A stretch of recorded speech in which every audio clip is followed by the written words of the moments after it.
Definición del pecado. Hablar sobre el pecado podría llevarnos mucho tiempo, ya que es tan amplio y extenso este tema, pero con la ayuda de Dios, como siempre, haremos un breve análisis del mismo. El pecado es descrito en la Biblia como la transgresión a la ley de Dios, 1 Juan 3:4, y rebelión contra Dios, Deuteronomio 9:7, Josué 1:18. El pecado tuvo su origen con Lucifer, el lucero, hijo de la mañana, el más hermoso y poderoso de los ángeles.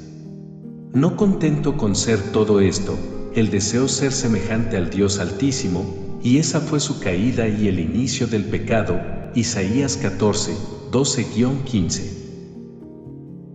Cambiado su nombre a Satanás, él trajo el pecado a la raza humana en el jardín del Edén, donde tentó a Adán y Eva con la misma seducción: seréis como Dios. Génesis 3 describe su rebelión contra Dios y contra sus mandamientos.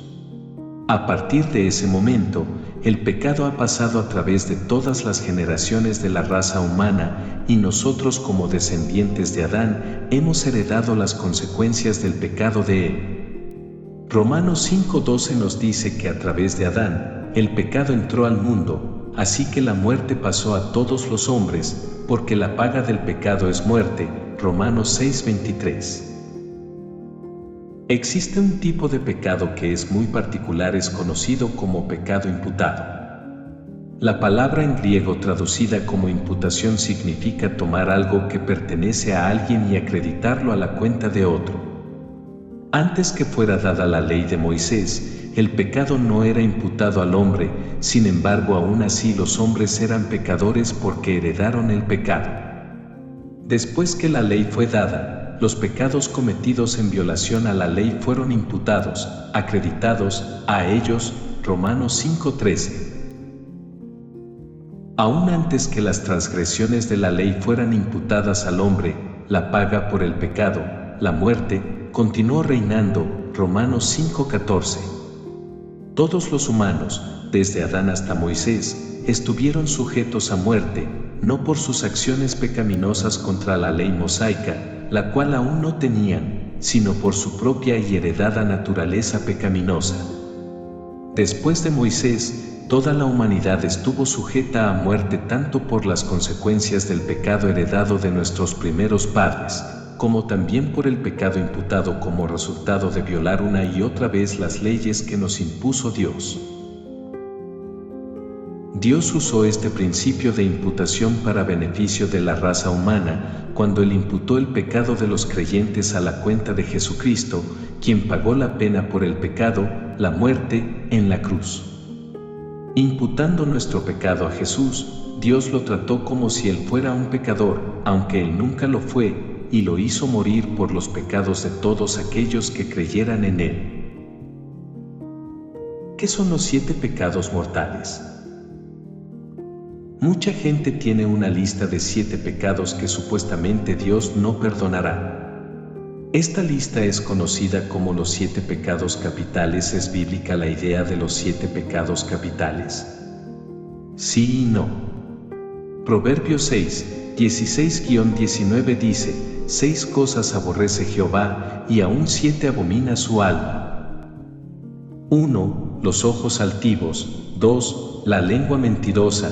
3. Las manos derramadoras de sangre inocente. 4. El corazón que maquina pensamientos inicuos. 5. Los pies presurosos para correr al mal. 6. El testigo falso que habla mentiras. Y 7. El que siembra discordia entre hermanos. Sin embargo, esta lista no es lo que la mayoría de la gente entiende como los 7 pecados mortales.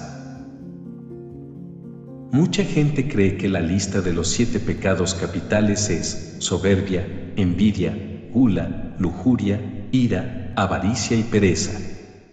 Aunque indudablemente cada uno de estos son pecados, en la Biblia nunca es dada tal descripción de los 7 pecados capitales. La lista tradicional de los 7 pecados capitales puede funcionar como una buena manera de clasificar muchos diferentes pecados existentes. ¿Qué es pecado de muerte?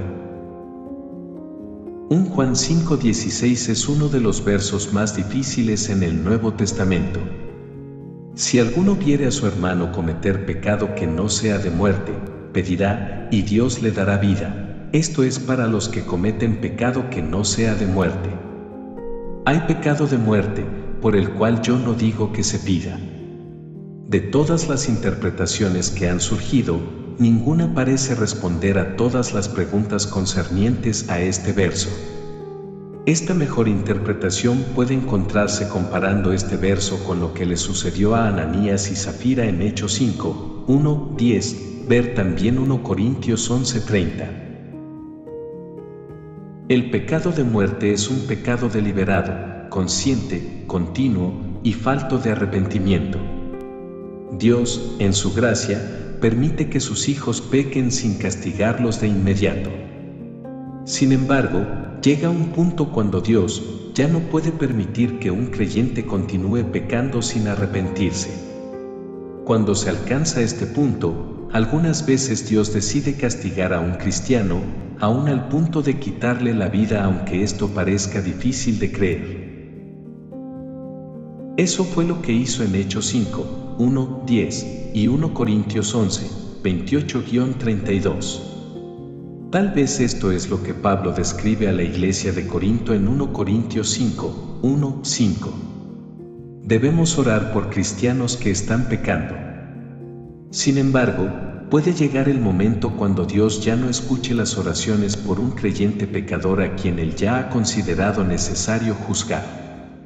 Es difícil comprender que hay veces cuando ya es demasiado tarde para orar por una persona.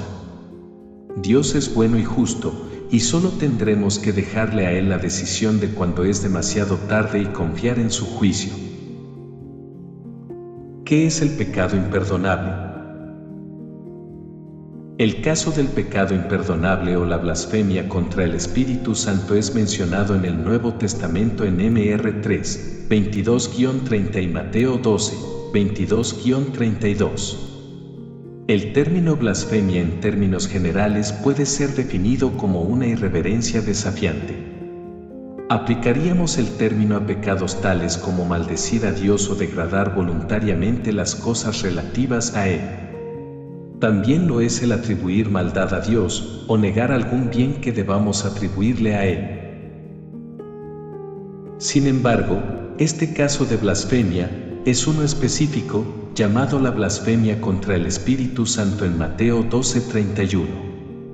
En esta cita, los fariseos, habiendo sido testigos de pruebas irrefutables de que Jesús estaba realizando milagros en el poder del Espíritu Santo, en vez de reconocerlo, aseguraban que él estaba poseído por el demonio Belcebú, Mt. 12:24. En Mr 3:30, Jesús es muy específico acerca de lo que hicieron exactamente para haber cometido la blasfemia contra el Espíritu Santo de Dios, definiéndolo así por lo grave que es. Entonces, esta blasfemia tiene que ver con acusar a Jesucristo, en persona, en la tierra, de estar poseído por el demonio. Hay otras maneras de blasfemar contra el Espíritu Santo, tales como mentirle, como en el caso de Ananías y Zafira en Hechos 5, 1, 10, pero la acusación contra Jesús fue la blasfemia que era imperdonable. Este pecado imperdonable contra el Espíritu Santo no puede ser duplicado en la actualidad, porque Jesucristo ya no está en el mundo, por lo menos en sentido físico, porque al resucitar ascendió al cielo y se encuentra sentado a la diestra de Dios. En la actualidad el único pecado imperdonable es el de una incredulidad sostenida. No hay perdón para la persona que muera en la incredulidad.